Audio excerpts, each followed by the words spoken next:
This is WPSL Port St. Lucie, the talk of the Treasure Coast.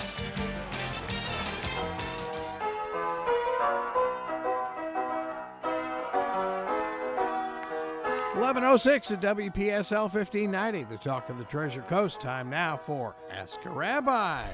And this is Rabbi Shafir Lobb of Congregation Eitz Chaim in Port St. Lucie, Florida. And I welcome any questions or comments you might have. Please give me a call at 772-340-1590. So please do join us there. I'm getting a warning that says low network. That's interesting. Oh, well, not going to worry about it because we've got Alexa and we've got Google Home. And we're going to have it on YouTube anyway. So if you can't join me on Facebook, you'll join me then. But now it's finding the internet. I love how technology does its thing, you know? And it does. I've been told that it's a Shafirism, and I know I use it often, that says technology is great when it works.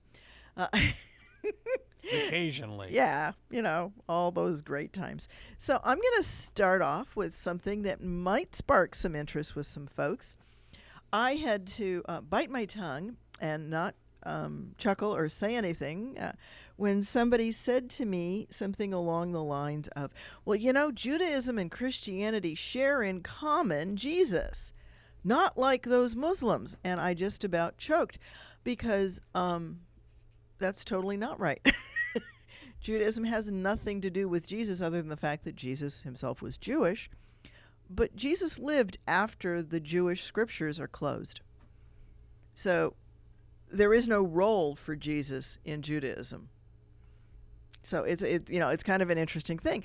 Jesus happens after the canon is closed. Okay. That's interesting. Yeah. Because Jesus is not mentioned in what Christians refer to as Old Testament. The Old Testament, right, which we call Jewish scriptures. The story of Jesus is only in Christian scriptures. However, Muslims, in the Quran, Jesus is the Messiah. Whoa. Wait a minute. Back up. What? Jesus is the Messiah, sits at the right hand of God. Not the Son of God, but a holy prophet who sits at the right hand of God for Judgment Day to act as the Messiah. I thought Allah was the... Allah is God. Allah simply means God. It's related... linguistically to Eloah, which is the way that God is referred to in the Psalms. Okay. El in Hebrew, and Allah are the same cognate root. I got to get my linguistic terms correctly here. Allah simply means God. It's just in Arabic. So if you were going to go to a Catholic Mass in an Arab-speaking church, they would refer to God as Allah. Interesting. Okay. Okay, because that's simply the Arabic word for God.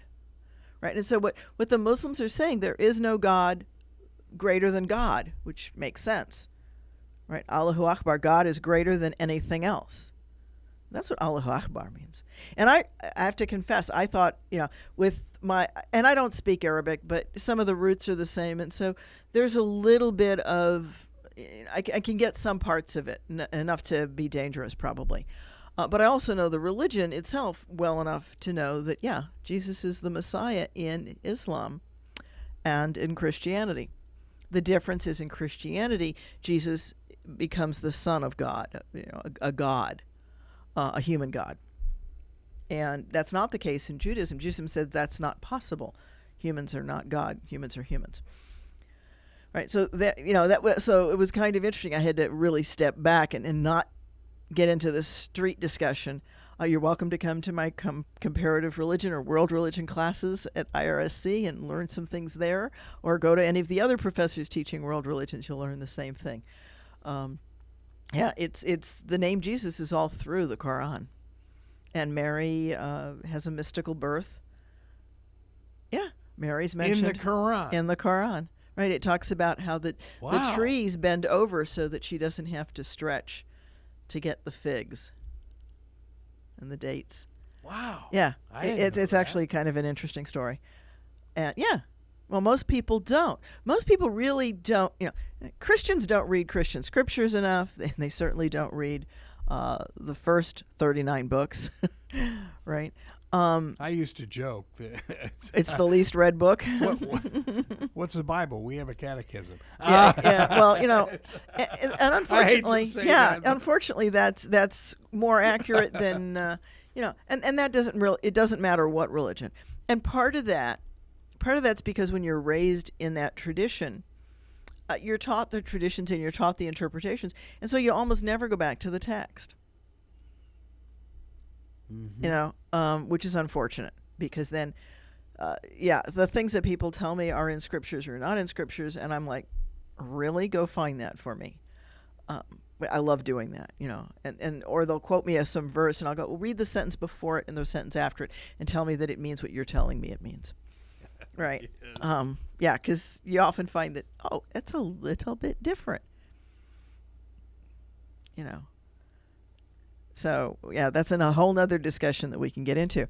But, if you want to talk about Jesus, then Christianity and Islam are actually closer than Judaism and Christianity, even though we share more scriptures together than either of us do with Islam, although the stories are a lot the same. A lot of the same actors are in. And that has to do with a couple of things. It has to do with Muhammad and how he learned what he learned and came to his decisions and what revelations he experienced. I mean, his revelation comes from Gabriel, which is the same Gabriel of the book of Daniel. So it's all interconnected. Wow, this has been enlightening. Yeah.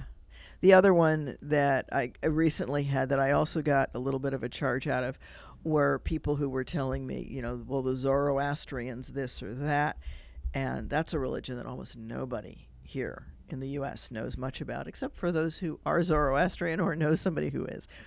Zoroastrian? Zarathustra. Zoroaster, right? Comes out of Persia. It's a Persian. Boy, I haven't heard that terminology since Loyal to You. Okay. In Well, the 60s. Wow. It's a very important So they religion. still exist. They absolutely exist. In fact, they've even got a chaplain at Harvard who takes care of the Zoroastrian students. They've got a fire temple in L.A. I can't think of his name. One of the folks who does a lot of narration of science programs. Older gentleman. He goes and visits a fire temple.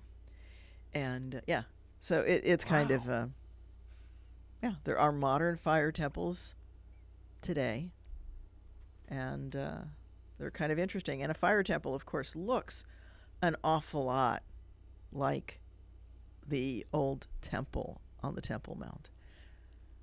If you look at a floor plan of a fire temple, and you look at the floor plan of the temple in the model that's in Jerusalem or any of the pictures that you see anywhere, they look amazingly alike. But that's not a surprise, right? Because when Cyrus the Great sends the Jews back from Babylon, he sends with them his son Hiram, and what is he going to build? Cyrus is a Zoroastrian, and so what kind of a temple structure is his son, the architect, going to know but a fire temple? And so when, that's naturally the way he's going to interpret what he hears about how the temple should look. So it's not surprising that at least the second temple would have looked something like a fire temple. Yeah. And they have one of those in L.A., huh? Yeah, they have one of those in L.A., and I'm sure they have a number of them throughout. There's a fairly large Zoroastrian community in Tucson, our old stomping grounds. Wow. Okay. So there are many different places where you can find all kinds of things. And Zoroaster, of course, is where we get, the forces of evil and good duking it out until the end of days. That's a Zoroastrian story. That's not a Jewish story. Sounds a lot like today. Yeah, I understand that. And certainly people who think, that there needs to be, this great big battle. And, the big danger, of course, is that you might end up on the side you don't think you're on. Yeah. You never know. Right, exactly. Wow. Yeah. Interesting world we live in. So, what can I say? And I'm hoping that this is in fact going live. It may not be just Stuart's Ask a Lawyer that had some challenges. It might be me as well. So we'll see where this goes. And because I'm not seeing anybody come on, and that's unusual for me. Oh, well. I will worry about it another time. It will be on YouTube. It will be on YouTube, and it's broadcasting right now. I know that a lot of people do listen and not just on Facebook. Listen on your telephones now. There you go. Yeah. Okay, pretty cool. With either Alexa or if you have a Google phone, just say, hey, Google, play WPSL. Yeah, there you go. Actually, I am going to bring up another episode of this because it is not showing. Isn't that interesting? The joys of technology. All right. Anyway, while I do that and we talk about other things, and it doesn't have go live on it. There we go, live video. So we'll see if that will be in stereo. See if there's 2 feeds of me now. It's thinking about it. This one's got a timer on it. That's the difference. So we'll stop that one. And if that was live, then it'll be, and such is.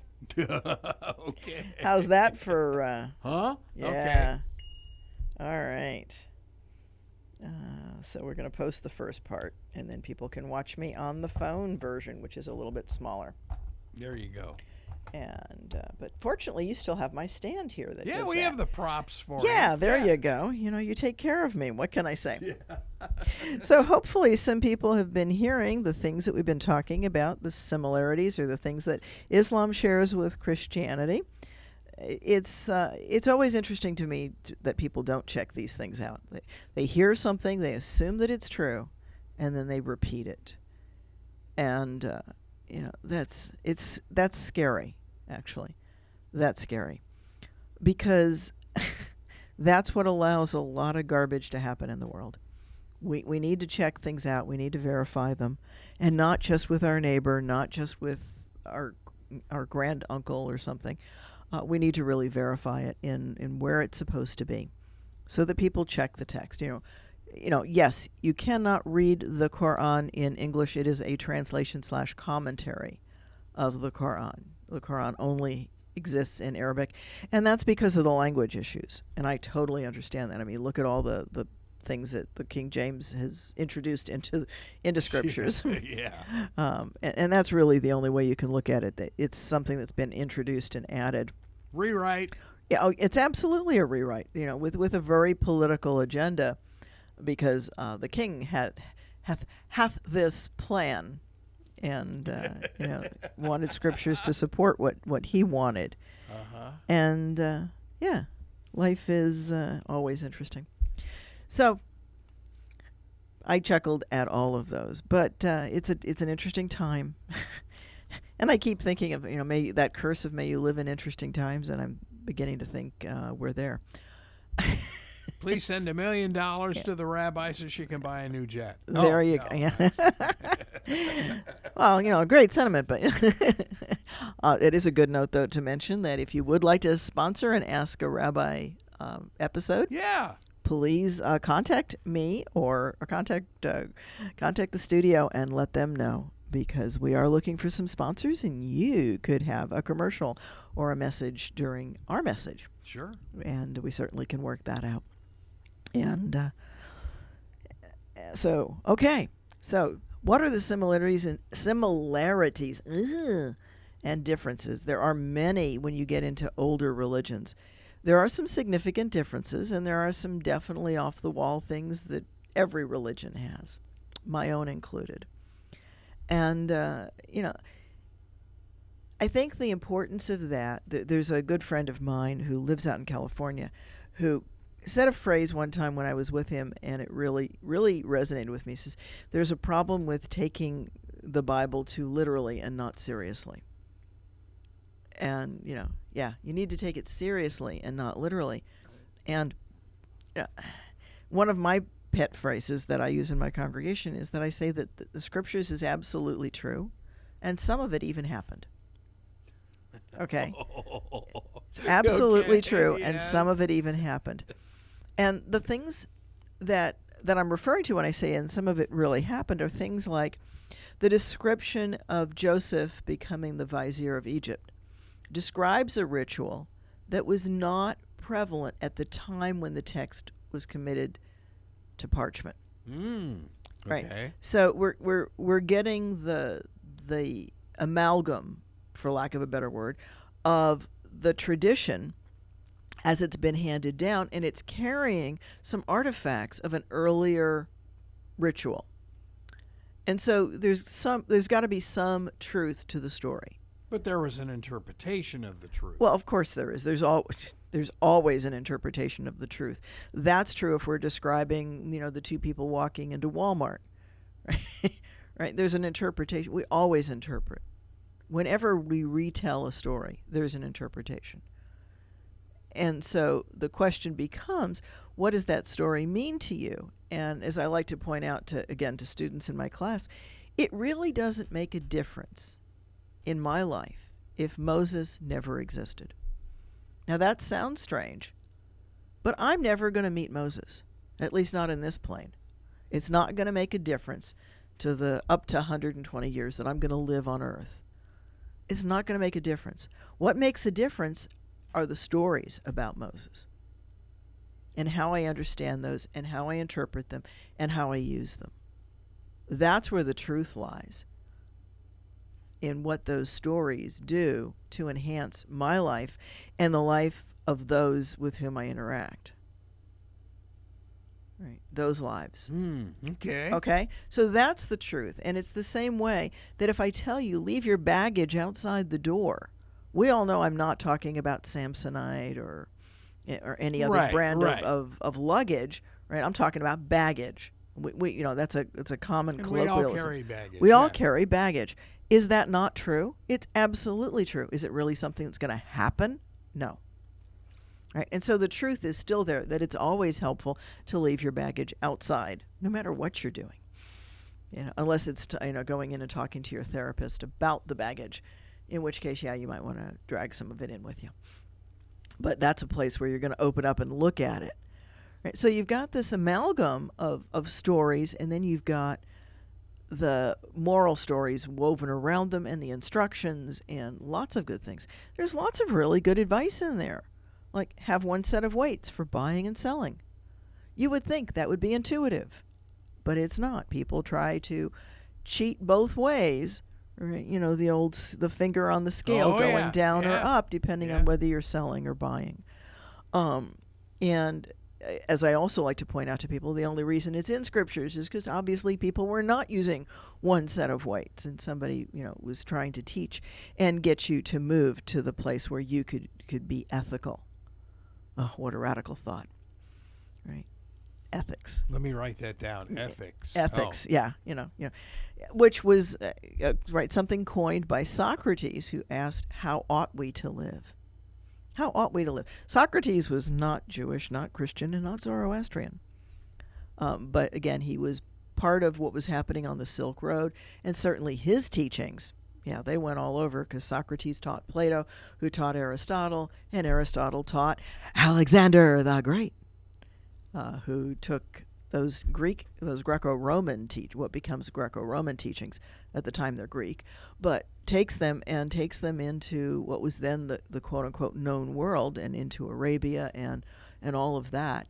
So he's taking Socrates, and as distilled through Plato and Aristotle, into these areas and bringing back.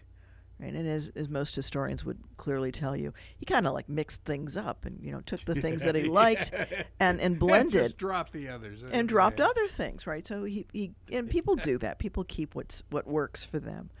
And so when the Judeo-Christian story unfolds inside that world, it's not surprising that Hellenistic influences play a big role, particularly in Christianity, as it becomes the religion of the Roman Empire. Because Rome certainly has the vestiges of Greco-Roman tradition. If nothing else, their soldiers bring it back into the culture, and it blends and mixes, and it's a mishmash. So, all kinds of things. And hi, Sharon, and I apologize. I didn't call you. So there's an apology. I was supposed to call her, I think. Maybe that was last week. I'm not sure. So welcome to Zoroastrian Talk. There you go, Zoroastrian. Give us a call. How many of you have heard about Zoroastrianism? Well, I swear I have not heard that since you were in college. Okay. Since I was in college, well, yeah. Right. And, and their watchword is good thoughts, good words, good deeds. Right? Common sense. Common sense, yeah. Good thoughts, good words, good deeds. And, that's kind of what you should work for. And, gee, imagine that. Religions that kind of all have the same idea. Right? And, even Confucius taught virtue now. He did it in kind of a rigid way, and that certainly has helped shape who and what China is today. Even though the Communist Revolution tried to kick it out as old stuff, it's still there. It's embedded in their culture and in their ways of thinking. And I remember talking with Jerry Brown. This would have been in the 74, 75 era. And we'd have these discussions every Thursday on the Capitol steps with the governor. And he was really into Confucianism. Confucianism. Yeah. And of course, eventually, after he left politics, got into a lot of the Eastern stuff, Yeah. But, yeah. Well, and the thing that most people, when they think about Confucius, right, the thing that he was after was to have people be chunzi. You should be the best person that you can be, right? Again, common sense. Common sense. Now, a lot of people berate him because he talks about how the young must be subservient to the older and the wife to the husband and, some other things like that. That wouldn't work today. Well, it didn't work then either. And the idea, it wasn't so much that he was into subservience as he was into teaching leaders to be leaders. There's a video that I show my students, and in it there's a great line which says, you are the wind and they are the grass. If you would blow wisdom, they would bend to what you are teaching. And so what he's really trying to do is to have leaders or people who the elders or fathers or husbands, whatever, whoever is in that power position should be chunzi, should be the best person they can be, should be an ethical person, a virtuous person. And unfortunately, that almost never works in reality. The other reality is that power even among two people goes back and forth. In most couples, even in some abusive relationships, the power goes back and forth. Not as much, but power goes back and forth between any pair. And so one is stronger in one moment and the other one's stronger at another moment. It gets even weirder and stronger when you get three. Threes become real interesting power struggles. And power is a big part of the game. And so what Confucius was trying to do... It happens with the kids, too. Yeah, it happens with everybody. Sure. Kids control their parents as much as... Yeah. Oh, yeah. We have a new puppy in my house. He's 7 months old. And we used to have a T-shirt that I used to wear, and it had a line up to me, and it said trainee, and it had an arrow down to the dog as trainer. And I used to wear that when I would take the dog out for obedience training, because, but we've been joking about it with the puppy. And the puppy last night grabbed his squeaky toy and took it in bed as we were getting in bed.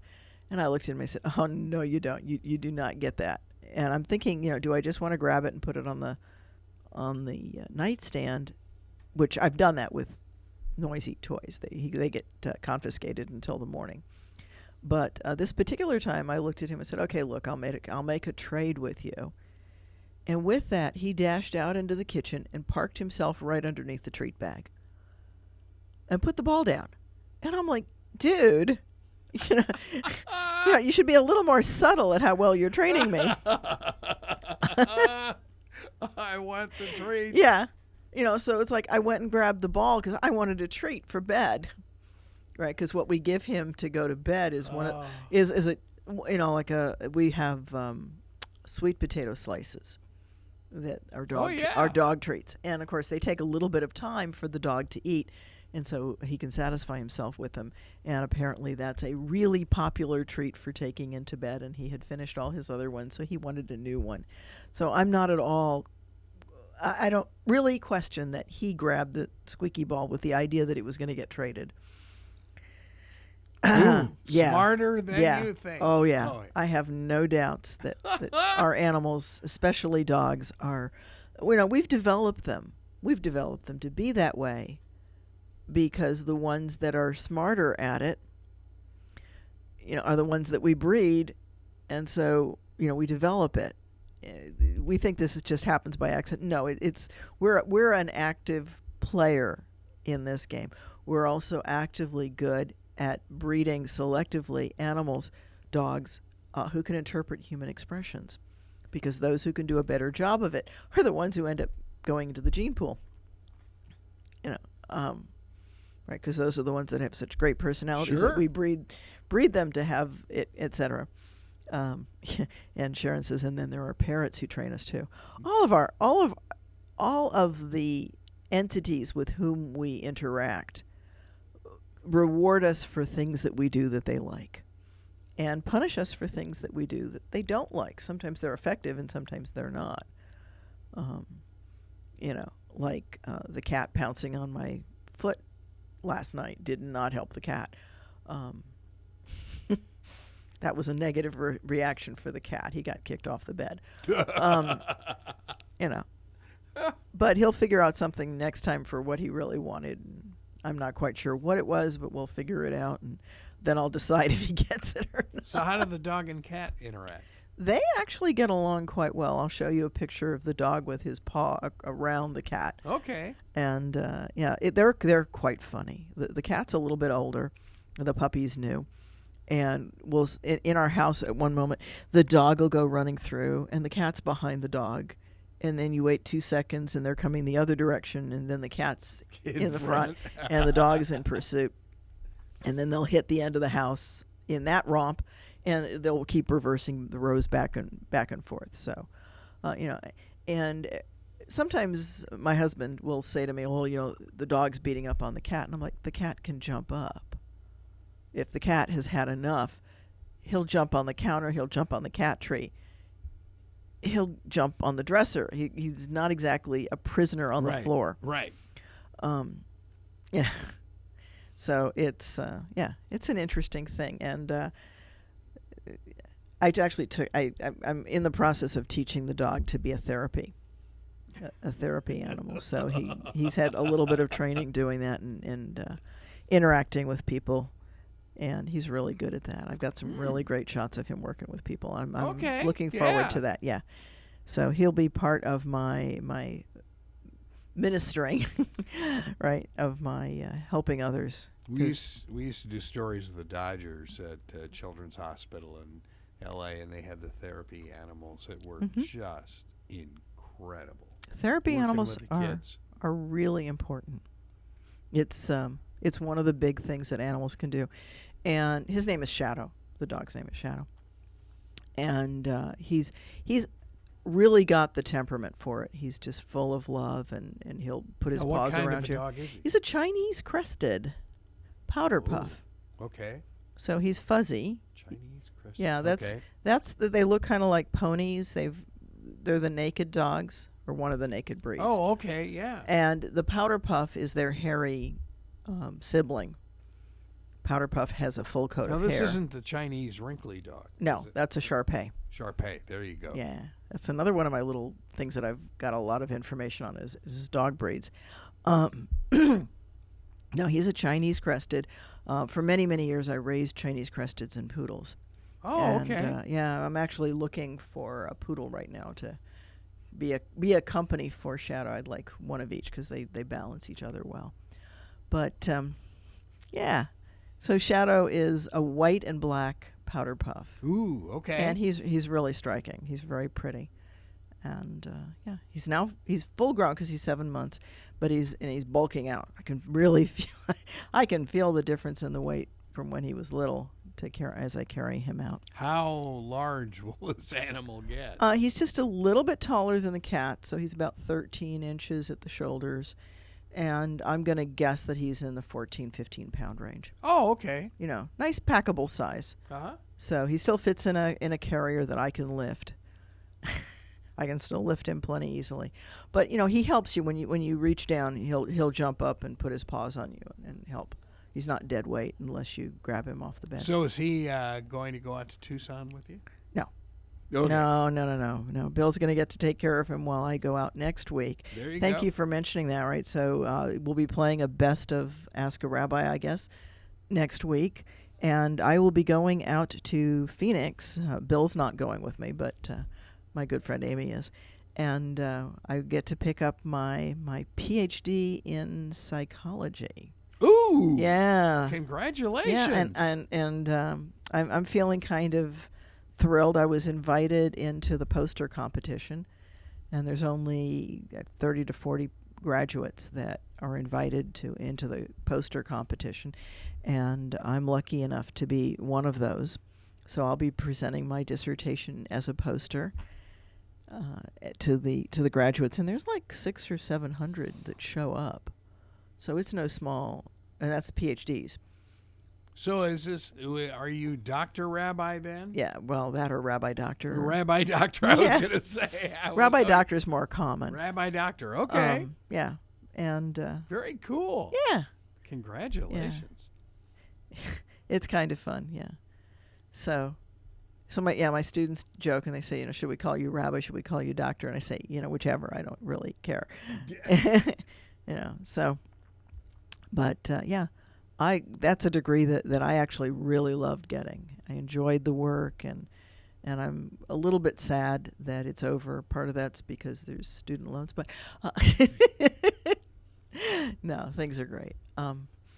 All that work, and it feels kind of strange. But yeah, I defended back in it was February, March, something like that.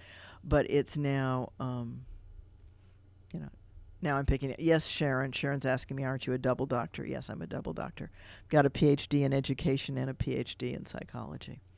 And so that's part of, and I also teach philosophy and religion. So, yeah, lots of fun things. And I've enjoyed all of that. And actually, education and psychology are more intertwined than most people realize, because a lot of how you help people learn how and what to do has to do with psychology, which is about how you function in life and how do you learn the things that are constructive as opposed to destructive or harmful. Very simply. Easy for me to say. So ask the doctor, Rabbi. Yeah, there you go. Yeah. It's... Wow, this is great. Yeah, I enjoy it. Well, IRSC is going to a full doctorate. It's on its way to a full doctorate faculty. 20 bachelor's courses now. Yeah. It's I as you and I have talked privately in the hallway, yes. I have to wonder how much longer it's going to be. We're inching closer and closer to university status. Yep, IRU. And, yep. Yeah, Indian River University. It'll be someday. You heard it here on Ask a Rabbi. It's not going to take long. Really. I don't think so. And I can see the college moving ever faster to improve the role for the students and the quality of education that they get. It is a good school. There's a reason why it won. The Aspen. Was well deserved, and a lot of hard work went into that. It's an amazing school to have in Port St. Lucie and in Stewart and in Vero and in Fort Pierce, and they're opening up in Sebastian and teaching in the fall semester some classes as very much a satellite. And there are in Okeechobee, right? So many campuses for this college. And Tom and I have done the IRSC show on all the campuses, and They're all impressive. They really they are. really are. But as I joked with him, because they had some, the SBDC had some classes at Captain Hiram's. I said, well, yeah, I really want to go to those. There you go. Okay. I don't know how much the instruction I would retain, but anyway. Yeah. Well, and I guess you guys just opened a center in Indiantown as well. Yeah. So the campus is really branching out. Yeah. It's going to be such a huge entity as it continues to grow. And this all started out as a little tiny, community college. Yep. Growing naturally and getting better and better. And, I get such a tickle out of people who tell me, well, the schools in Port St. Lucie aren't that fantastic. But you've got Indian River when you're in college that you can dual enroll. You can't get a better college for a dual enroll for a student. Here, get an AA for $0, right, for your tax dollars. Mm-hmm. And, yeah. This year was the first year in all of our judging, and I judge the athletes and the young Floridians, but all of our 7 kids were dual enrolled. Yeah. Which is phenomenal. Yeah. More and more kids are dual enrolled. I wish that it existed. Sure. Oh my gosh, what a difference that would have made back when I was in school. Because all I could do was advanced placement and had a couple of those. Which still was not bad, but no, yeah. But that didn't really count for anything. It just got you. You still had to get more credits because you didn't have college credits. They were Right. high school AP, but you couldn't take the physics class because you had AP physics, so now you had to go take something else. So I enjoyed astronomy, because I still had to take a science, and then actually when I went back for my mechanical engineering, they made me take physics and chemistry. Oh yeah, that was not easy to go back and take those much later. I'll bet, yes. But what can I say? Wow. Yeah, well, congrats to also the whole staff, doctoral then? It's where they're heading. Yeah, yeah. Obviously, there's a number of people who are grandfathered in or have been teaching long enough. But as they're adding new, the requirements are PhDs. So it's on all the job descriptions. There you go. Yeah, that's great. It's going to be a doctoral faculty. Yeah. And it's well on its way already. And that's good. I think that's really good. There's something about the discipline of finishing your PhD. And having done it twice, I can tell you that there is a significant amount of discipline in doing that. Oh, I'll bet. Yeah. Because especially once you get into the dissertation phase, that's where, that's why there's a whole big chunk of folks that are ABD, which is all but dissertation. Right? They've done all the classwork because the classwork is the structured part.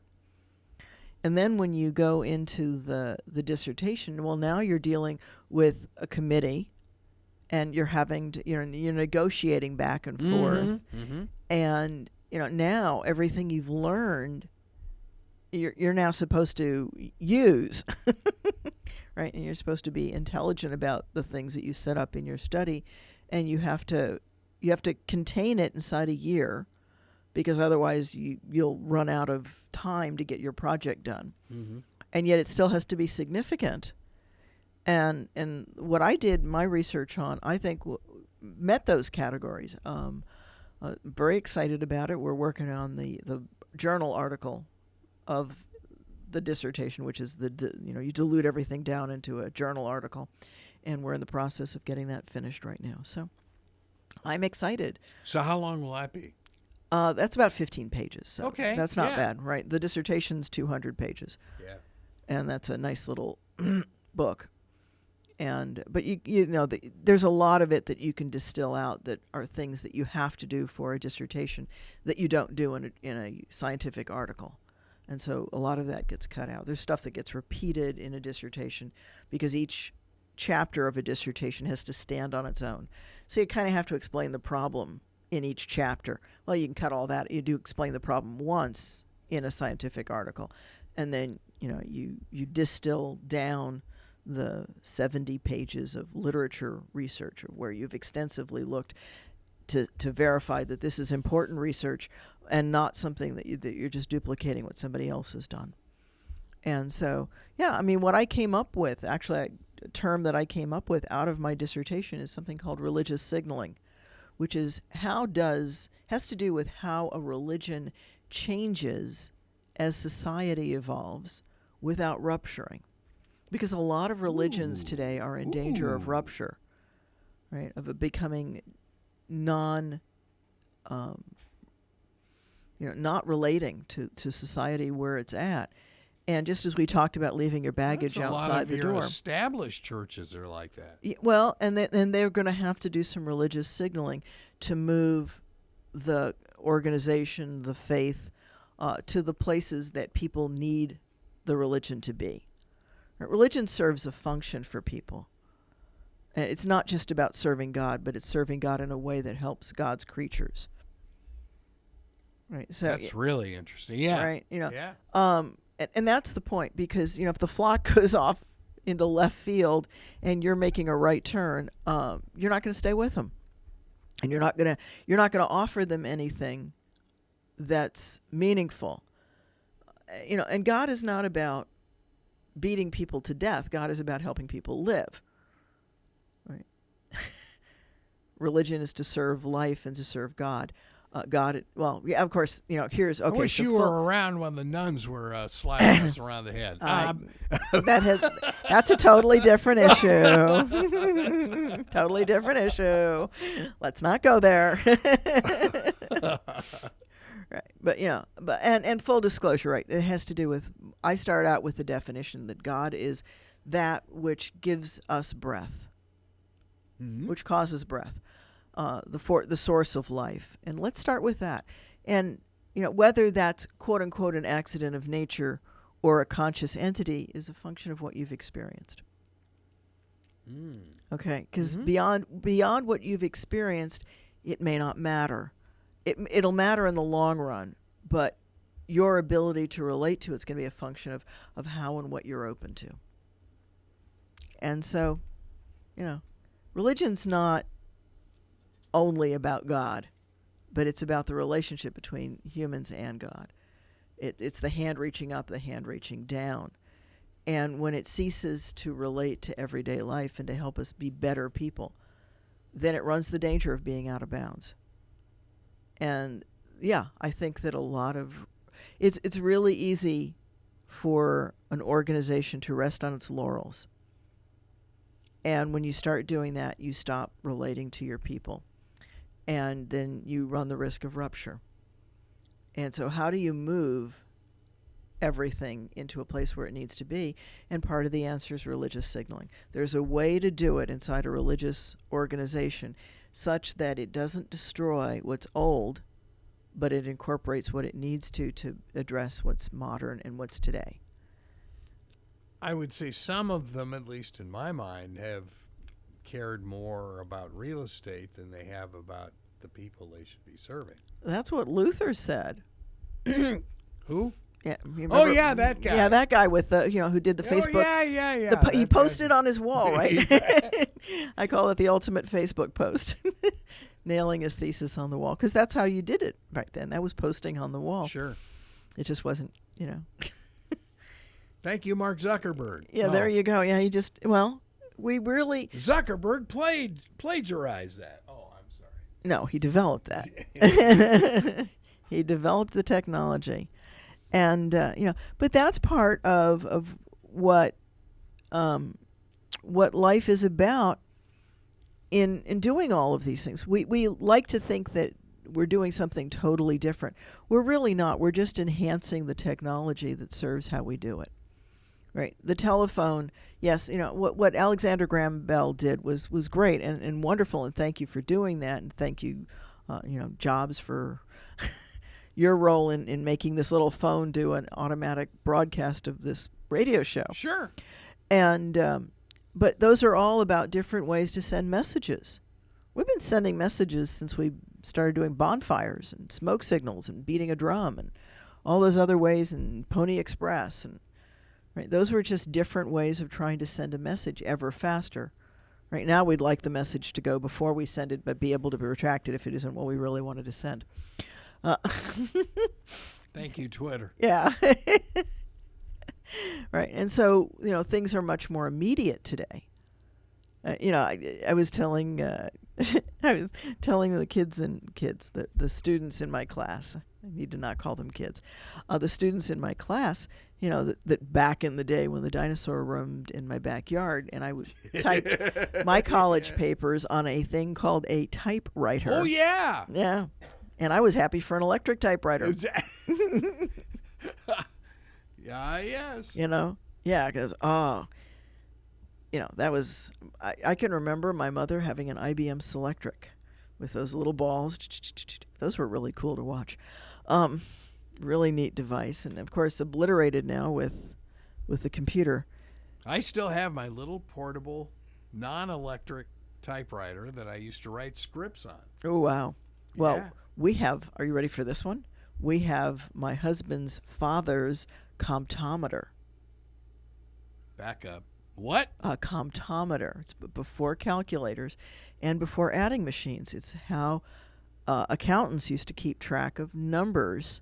It looks something like a typewriter, and it's just got different stuff on it. Yeah, you have to really. It's got an instruction book that's handwritten. He wrote down all the directions. Now I don't know if that's just him or whether or not they didn't publish a book.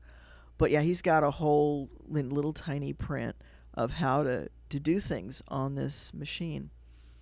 Yeah. Wow. So, yeah, it's an interesting world that we live in, and it will ever be more and more interesting. The only thing that's really changing is the rate of change is getting faster and faster and faster. And so, new phones every year or so. And of course your contract is 2 years, so you're always behind the times. Yeah. And what was Rush was talking about the other day about the new iPhone is, did he say it? 500,000 times more powerful than the space shuttle. Oh, yeah. Well, I can remember Bill and I had an Apple IIe. Oh, yeah. Right, yeah. with 48K RAM. Yes. Right, and we were thrilled. And I looked at it on the desk in my bedroom at the time. We just set up a table and put the little computer on there. Today it's not a little computer. It's this huge laptop thing. Or not laptop, desktop. And, I used to work on an IBM 360, which was, rooms and lived. Oh, yeah. Had its own dedicated building and air conditioning, and you ran around and manually turned off all of the drives when it crashed, and it crashed periodically. I was part of the computer crew that ran around and turned off tape drives when the computer crashed. Yeah, the joys of student jobs. And here I am looking at this Apple computer and thinking, you've got the same RAM that IBM 360 had. And of course, it's solid state. It's not bunches and bunches of tubes, which the 360 had. Sure. And now my phone has more power. Oh, yeah. Than my Apple IIe had. And so we're getting, And that tablet of yours is lightning fast. Oh, yeah. And I love that thing. Although I yell at it that it's not fast enough sometimes. And let the graphics folks, let the game players, and they'll tell you how slow it is. Okay, right. There you go. The game technology is leading the way for a lot of things. Really requires the heavy process, but that's the heavy graphics. Graphics have always been resource intensive. So those are just some of the crazy things. So we start out with Islam and Christianity and Judaism. Back to religion. Yeah, and whether or not and who and where is Jesus. And end up on this discussion of Apple IIs and tablets, and we're coming back again to Moses coming down with the tablets. Here she is with the 2 iPads. Were the tablets Apple or Asus? In the picture that I have, they're apples, but you can tell because of the icons. And Yeah, I love that picture. That's one of my favorite pictures. Sure. Moses with the tablets. And so, yeah, I hope that some people have enjoyed that. We did not have any calls, so please give me a call next week. Put the number down. It's 772-340-1590. And once again, if you'd like to help sponsor an Ask a Rabbi episode, we are open to that, and that gets you all kinds of advertising and other benefits. So please contact me or contact the studio, and they'll get you in touch with the right folks, and we can make it happen. So that's just something for Ask a Rabbi. So let's quickly talk a little bit about the congregation, what's coming up with the Congregation Eitz Chaim. We've got a Taste of Judaism coming, and that's going to be, watch for that in August, and a set of 3 classes. So I'll have some more information on that. I'll be back in 2 weeks. I won't be here next week because I will be in Phoenix attending my graduation ceremony. You are welcome, if you, especially my Tucson crowd or any of the Arizona crowd, please come and see me. I will be, when I'm not walking across the stage, I'll be able to be talking to you, except for while I have to sit in the cute little prescribed chairs. But outside of those things, come and see my poster. You're welcome. It's open to the public. And if you have questions about that, please Facebook me, PM me, text me, any of the above. But I will be in Phoenix next weekend, which means that our B'nai Mitzvah are going to lead the service for us here. We still are continuing. Yeah, we're a full-service congregation Friday nights. Every Friday night at 7:30, we have a Kabbalat or welcoming Shabbat service. And Shabbat morning, normally we have stolen moments, but we're not doing that in July and August. And services start at 10:30. That's all year round, 10:30 a.m. Shabbat morning services. And we'll be starting to take reservations probably in the next week or so for the High Holy Day services. It's coming around to that already. Rosh Hashanah, Yom Kippur, special time, and lots of great things associated with that. This year has flown by. You know, you turn around and it's like, wasn't it last week that we were first setting up the Ask a Rabbi, and here we are coming up to the next year. And my little baby congregation is now, as of 2 weeks from now, it'll be 4 years old. Wow. So, yeah, things just continue to move and get better. And, we continue to grow and we continue to move together. So may we understand, out of the bottom line out of everything we've talked about today, religions really have a lot more in common than anybody wants to know, I think, or recognize, because we like to think of ourselves as being very different. But anytime that we have 2 or 3 things together, we start talking about what's different. And yes, the differences are important, and they make up the mosaic that is the beauty of our lives. But it is what binds us together. We all breathe. We're all part of the planet. And that's really the bottom line. So with that, I wish everybody a great weekend. I'll see you in 2 weeks, but listen to Best of the Rabbi next week. This is Rabbi Shafir Lobb for Congregation Eitz Chaim.